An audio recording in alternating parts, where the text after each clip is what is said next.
انس بن مالک رضی اللہ تعالیٰ عنہ سے مروی روایت ہے جو حضور کے خادم خاص تھے، اور یہ متفق علیہ بھی ہے، یعنی بخاری میں بھی ہے، مسلم میں بھی ہے، لیکن تھوڑا سا فرق ہے الفاظ کا۔ تو جو مسلم شریف کی روایت ہے اس کے الفاظ کیا ہے؟ للہ اشد فرحا بتوبۃ عبدہ حین یتوب الیہ، جان لو اللہ تعالیٰ کو زیادہ خوشی ہوتی ہے اپنے کسی گناہ گار بندے کی توبہ سے جبکہ وہ توبہ کرتا ہے۔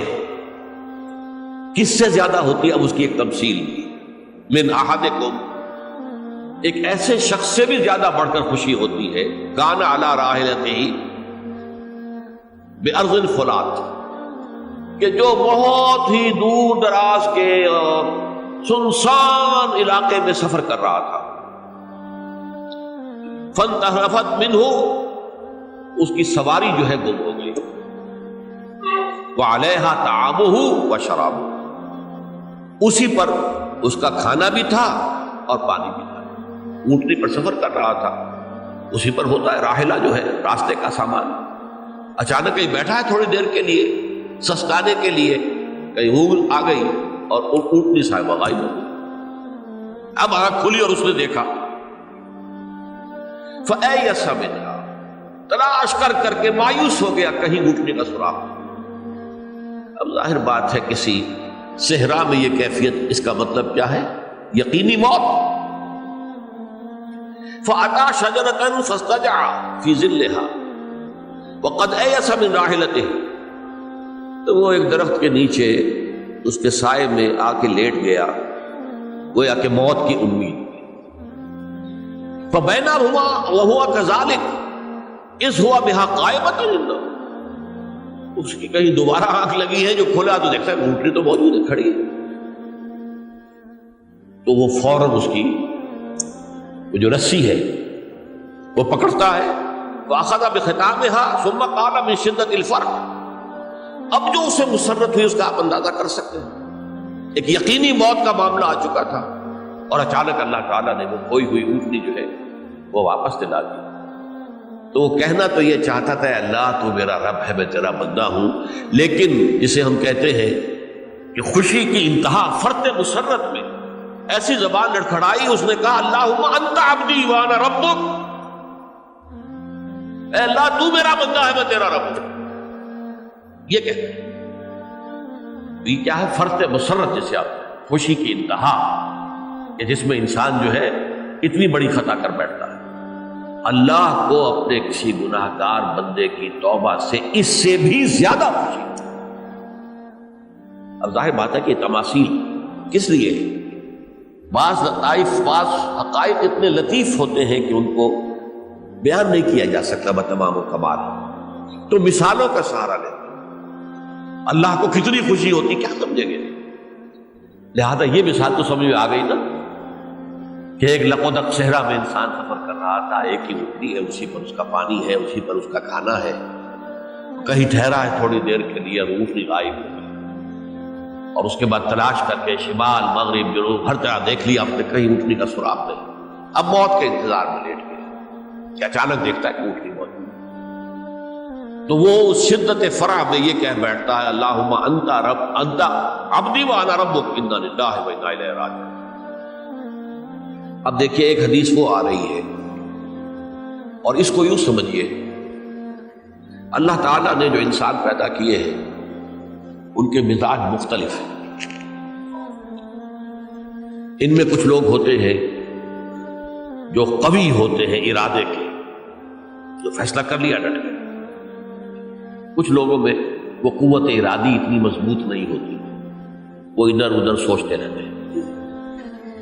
کچھ لوگ جسمانی طور پر بہت توانا ہوتے ہیں، کچھ لوگ جسمانی طور پر پیدائشی طور پر کمزور ہوتے ہیں۔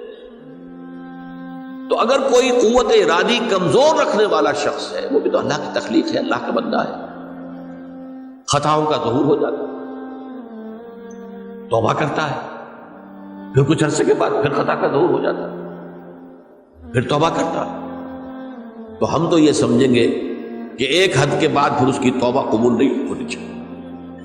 لیکن حدیث سنیے، وعن ابی ہریرہ رضی اللہ تعالی عنہ قال قال رسول اللہ صلی اللہ علیہ وسلم ان عبدا اذنب ذنبا، یقیناً ایک بندہ جو ہے وہ ایک گناہ کرتا ہے، فقال، پھر وہ کہتا ہے رب، اے میرے پروردگار، اذنبت فاغفر، مجھ سے گناہ ہو گیا ہے، مجھے معاف فرما۔ فقال ربہ، تو پروردگار یہ کہتا ہے اعلم عبدی ان لہ ربا یغفر الذنب ویأخذ بہ، میرا یہ بندہ یہ جانتا ہے کہ اس کا ایک رب ہے جو گناہ معاف بھی کر سکتا ہے اور سزا دے بھی سکتا ہے۔ کیا معنی ہوئی؟ گناہ اس نے کیا ہے لیکن جانتا ہے اللہ کو کہ وہ معاف بھی فرما سکتا ہے، تبھی تو وہ اللہ سے معافی کی درخواست کر رہا ہے۔ اس کے اس جاننے کی بنیاد پر، اس کے اس علم کی بنیاد پر، اس کے اس ایمان کی بنیاد پر فرمایا غفرت لعبدی، میں نے اپنے بندے کو معاف کر دیا۔ ثم مکث ما شاء اللہ، پھر وقت گزرا جتنا کہ اللہ نے چاہا۔ ثم اذنب ذنبا، پھر اس سے گناہ ہو گیا۔ فقال رب اذنبت ذنبا فاغفر، پھر کہتا ہے پروردگار مجھ سے گناہ ہو گیا، پھر مجھے معاف فرما دے۔ فقال ربہ، اللہ فرماتا ہے عالم عبدی ان لہ ربا یغفر الذنب ویأخذ بہ، میرا بندہ ہے نا جو جانتا ہے کہ اس کا ایک رب ہے، ایمان باللہ اس کے اندر ہے، تبھی تو پکار رہا ہے، اور یہ بھی جانتا ہے کہ وہ گناہ معاف بھی کر سکتا ہے اور چاہے تو پکڑ بھی سکتا ہے، سزا بھی دے سکتا ہے۔ تو فرمایا، اللہ تعالیٰ فرماتے ہیں میں نے فرمایا کہ میں نے معاف کر۔ ثم مکث ما شاء اللہ، پھر ایک عرصہ گزرا اس کے بعد۔ ثم اذنب ذنبا، پھر اس نے گناہ کیا۔ قال رب اذنبت ذنبا آخر، اس نے کہا پروردگار میں نے تو پھر ایک اور گناہ کر دیا، فاغفر لی، مجھے بخش دے۔ فقال اعلم عبدی ان لہ ربا یغفر الذنب ویأخذ بہ، میرا بندہ جانتا ہے نا کہ اس کا ایک رب ہے جسے وہ پکار رہا ہے، اور وہ جانتا ہے کہ اسے اختیار حاصل ہے کہ چاہے تو بخش دے اور چاہے تو پکڑ لے۔ اس کے اس علم، اس ایمان کی بنیاد پر میں نے اسے معاف کر دیا۔ ایک اور حدیث، میں نے چونکہ اس گفتگو کے لیے ان احادیث کا تفحص کیا ہے، یہ تو بہت ہیں حدیثیں، میں نے ان میں سے کچھ چنی ہے۔ ہمارے بعض واعظ ناصح وہ بھی کسی شخص کو روکتے رہے، برائیوں سے روکتے رہے، نہیں رکتا، تو کہیں غصے میں آ کے اللہ تجھے کبھی معاف نہیں کرے گا۔ یہ کتنا بڑا جرم ہے، اس کا اندازہ کیجئے اس حدیث سے۔ تو میرے بندے کو میری رحمت سے مایوس کر رہے تھے، کتنا بڑا جرم ہے، اس کا اندازہ کیجئے۔ یہ مسلم شریف کی روایت ہے، عن جندب، حضرت جندب رضی اللہ تعالی عنہ سے، ان رسول اللہ صلی اللہ علیہ وسلم حدث، کہ اللہ کے رسول صلی اللہ علیہ وسلم نے ایک واقعہ بیان کیا، ان رجلا قال، کہ ایک شخص نے یہ کہا، واللہ لا یغفر اللہ لفلان، کہ خدا کی قسم اللہ تعالیٰ فلاں شخص کو کبھی معاف نہیں کرے گا۔ وَأَنَّ اللَّهَ تَعَالَى قَالَ، اس پر اللہ تعالیٰ نے یہ فرمایا، مَنْ ذَا الَّذِي يَتَعَلَّىٰ عَلَيَّ، یہ کون ہے جو میرے اوپر حکومت کرنے والا آ گیا، جو میری طرف سے حکم لگا رہا کہ میں کبھی معاف نہیں کروں گا۔ مَنْ ذَا الَّذِي، کون ہے وہ شخص، الَّذِي يَتَعَلَّىٰ عَلَيَّ اَنِّي لَا أَغْفِرُ لِفُلَانٍ، کہ میں فلاں شخص کو کبھی معاف نہیں کروں گا، قد غفرت لفلان، اس کو تو میں نے معاف کر دیا، وَأَحْبَطْتُ عَمَلَهُ، اس شخص کے تمام اعمال میں نے ضائع کر دیے کہ تم نے میرے بندے کو مایوس کیا۔ یہ ہے جرم کی کام۔ تو توبہ کی دعوت دیتے رہو، توبہ کے لیے لوگوں کو آمادہ کرتے رہو، توبہ جو ہے اس کے لیے ترغیب دیتے رہو، اللہ تعالیٰ معاف فرمانے والا۔ میرا دل برماہی نہیں آیا،